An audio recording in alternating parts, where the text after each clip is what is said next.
بسم اللہ الرحمن الرحیم، السلام علیکم۔ حکومت میں شامل سب جماعتیں اب اس حال پر آ گئی ہیں کہ ایک دوسرے کی طرف دیکھ رہی ہیں کہ حالات کا ذمہ دار کس کو ٹھہرانا ہے،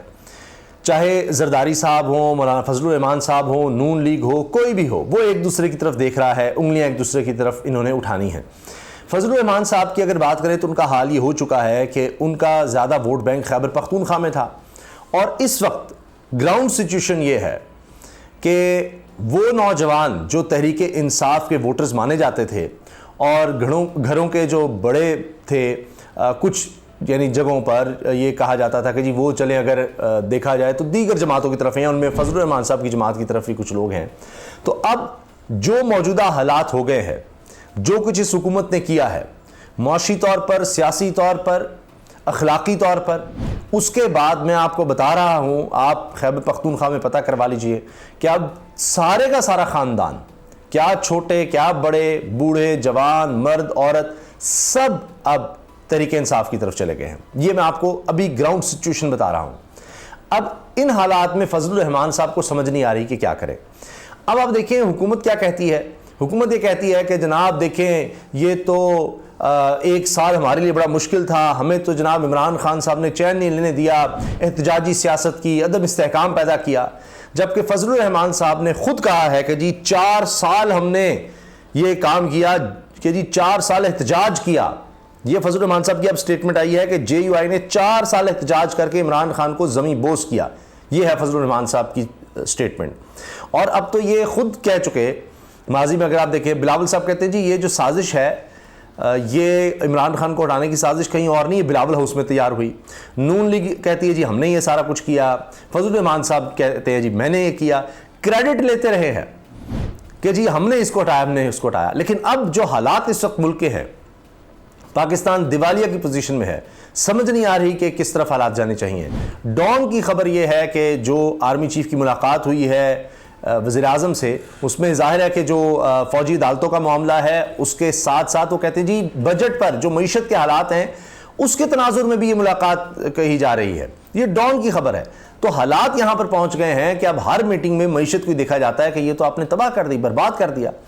اب یہ تک ہو رہا ہے کہ چونکہ آئی ایم ایف کہہ چکا ہے کہ جی آپ پولیٹیکل سٹیبلٹی لے کر آئیں، جس کا دوسرا مطلب ہے کہ آپ آئین، جو انہوں نے کہا ہے ان کی سٹیٹمنٹ ہے کہ آئین کے مطابق آپ اپنے سیاسی معاملات کو حل کریں، تو اس میں واضح ہے کہ الیکشنز ہونے چاہیے۔ اب یہ الیکشن سے بھاگ رہے ہیں۔ فضل الرحمان صاحب کو بھی کچھ سمجھ نہیں آ رہی کہ کدھر جائیں۔ کبھی کہتے ہیں کہ جناب یہ پارلیمنٹ فیصلہ کرے گی الیکشن ہونے نہیں ہونے، آئین میں گنجائش ہے، آگے بھی جا سکتے ہیں معاملات، ابھی معیشت اہم ہے، معیشت کو ہمیں دیکھنا ہوگا، آئیں بائیں شائیں اس طرح کی باتیں۔ کبھی کہتے ہیں جی ہم تیاری کر رہے ہیں الیکشنز کی، کچھ ان کو سمجھ نہیں آ رہی۔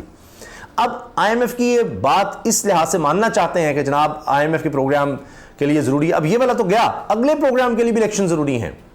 اور کوئی مضبوط حکومت ضروری ہے۔ اب اسی میں آپ دیکھیے فضل الرحمان صاحب کہہ رہے ہیں جی کہ آگے جو حکومت آئے گی وہ معیشت کو بہتر کر سکتی ہے، معیشت اس قدر گر چکی ہے کہ اسے اگلی حکومت اٹھائے گی۔ فضل الرحمان صاحب کہہ رہے ہیں جی اب یہ ہمارے بس کی بات نہیں ہے، اگلی حکومت اٹھائے گی، آگے ہمیں آپ باری دے دیں۔ الیکشن سے کبھی بھاگتے ہیں، کبھی کہتے ہیں الیکشن کی تیاری کر رہے ہیں کیونکہ پریشر اتنا ہے، اور اگر الیکشن نہ ہوئے تو آگے بھی آئی ایم ایف کا پروگرام، یہ تو گیا 9واں دفتر ریویو جو ہونا تھا،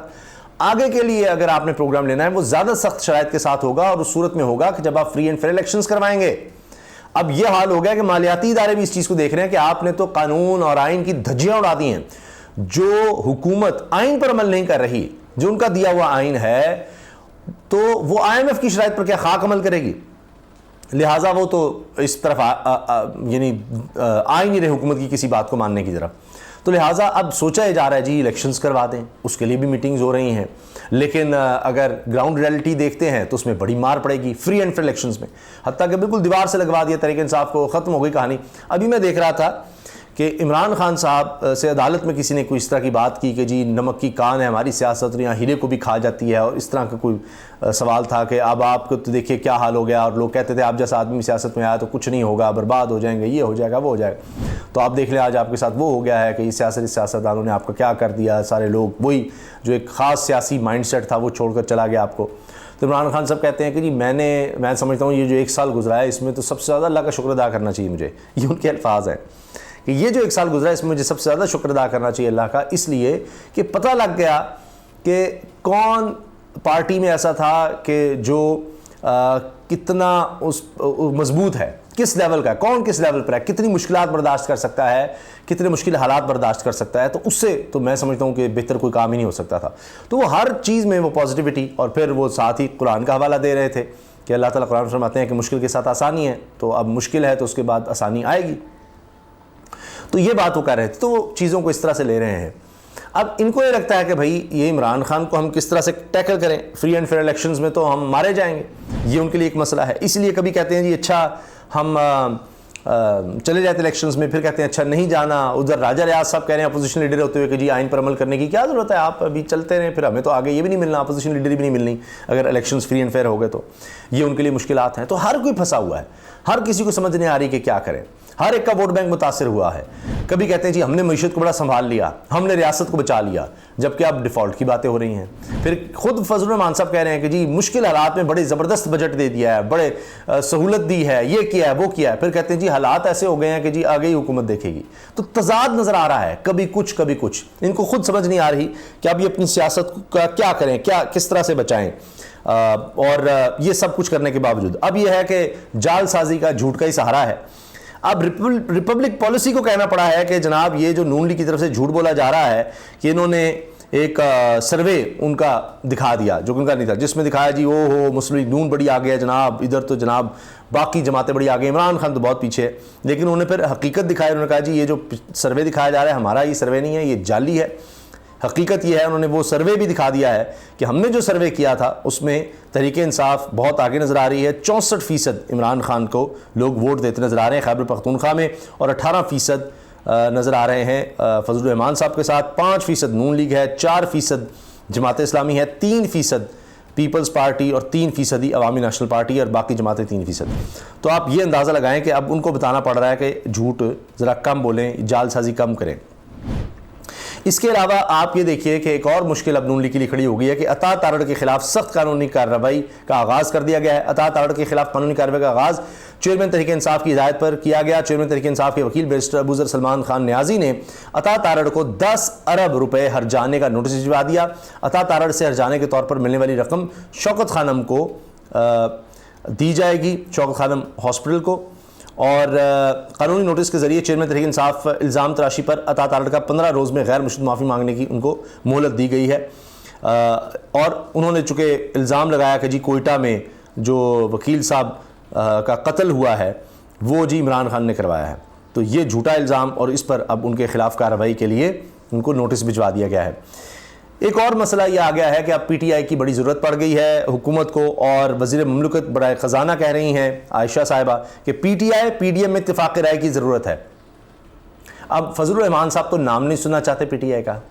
جبکہ ان کی حکومت میں وزیر کہہ رہی ہیں، وزیر خزانہ کہہ رہی ہیں، وزیر مملکت برائے خزانہ کہ جی پی ٹی آئی کی ضرورت ہے، ان کے بغیر تو معاملہ نہیں چل سکتا، ان کو بھی ساتھ بٹھائیں۔ تو اب یہ بھی وہ آئی ایم ایف والی جو میں آپ سے بات عرض کر رہا ہوں نا کہ فری اینڈ فیئر الیکشن، تو باقی تو ساری جماعتیں اکٹھی ہیں، تو وہ جو کہہ رہے ہیں معاشی معاملات سے پہلے آپ سیاسی معاملات حل کریں پھر ہمارے پاس آئیں، تو اس کا بھی اشارہ آپ کو مل رہا ہے کہ پی ٹی آئی کا نام اب عائشہ صاحبہ کو بھی، وزیر مملکت برائے خزانہ کو بھی لینا پڑ رہا ہے۔ تو یہ اب فضل الرحمان صاحب کے لیے ٹیسٹ بڑھتے جا رہے ہیں۔ اور سنیے جن کے ساتھ بڑی اس وقت باہم شیر و شکر ہیں فضل الرحمان صاحب، پاکستان پیپلز پارٹی اور نون لیگ، ان کے اختلافات بڑھتے چلے جا رہے ہیں، اور زرداری صاحب ناراض ہو کر دبئی گئے ہیں۔ 3 وجوہات نظر آ رہی ہیں۔ ایک تو چیئرمین پی سی بی کا عہدہ نجم سیٹھی کو ہٹا کر زکوٰۃ اشرف کو لگانا، دوسرا یہ کہ سب لوگ جو تحریک انصاف سے نکلوائے جا رہے ہیں وہ سارے ترین صاحب کی جھولی میں ڈالے جا رہے ہیں۔ تو یہ کیا ہو رہا ہے، پیپلز پارٹی کی طرف اس طرح کے لوگ کیوں نہیں آ رہے، جبکہ زرداری صاحب تو یہاں رہے پنجاب میں، اور وہ تو سمجھ رہے جنوبی پنجاب سے بڑا پتہ نہیں کیا ہو جائے گا، ساری کھیپ ادھر آ جائے گی، وہ ہوا نہیں۔ اس پر وہ غصے میں ہیں کہ یہ کیا کیا جا رہا ہے۔ اور اس کے ساتھ ساتھ بجٹ کے حوالے سے وہ کہہ رہے ہیں جی ہمیں تیسرے نمبر پر جو بات ہے ناراضگی کی، جی اعتماد بھی نہیں لیا گیا۔ اب اسی وجہ سے وہ وزیر اعلیٰ سندھ مراد علی شاہ سے بھی تنقید کروائی گئی ہے، اور اس کے ساتھ ساتھ یہ کہ شاید بجٹ میں نہ پیپلز پارٹی اس طرح حصہ بھی نہ لے بجٹ بحث میں، کر لو جی پاس، ہم تو تھے ہی نہیں ساتھ۔ اب یہ بھی کام شروع ہو گیا ہے۔ تو اب یہ جو عمارت ہے اس کی بنیادیں اب ہلنا شروع ہو گئی ہیں، یہ جس پر حکومت کھڑی تھی۔ تو اب دیکھیے کتنا وقت ان کے پاس باقی ہے، اور پھر انہوں نے ایک دوسرے پر الزامات کی بھی بچھاڑ کرنی ہے۔ فضل الرحمان صاحب تو یہ تک شکایت کر رہے ہیں کہ جی کیوں نہیں ابھی تک عمران خان کے خلاف کارروائی ہوئی، حکومت بتائے، ذمہ داران بتائیں کہ کیوں نہیں عمران خان کے خلاف ابھی تک کچھ کیا گیا، یہ کیوں ابھی تک آزاد پھر رہا ہے، کون اس کا ذمہ دار ہے، کیوں نہیں اس کے خلاف کوئی کارروائی ہو رہی، اس کو پکڑا کیوں نہیں جا رہا؟ حالانکہ 150 کیس ہیں، ایک دن میں 20 پیشیاں ہیں، مگر فضل الرحمان صاحب جس طرح چاہ رہے ہیں کہ جی الیکشن میں یہ رہا تو ہمارا کچھ نہیں بچے گا، تو لہٰذا اس کو کیوں نہیں کچھ کر رہے؟ اب وہ اس بات پہ بھی حکومت سے ناراض ہیں، اپنی ناراضگی انہوں نے بنائی بھی ہے۔ اجازت دیجیے، اللہ حافظ۔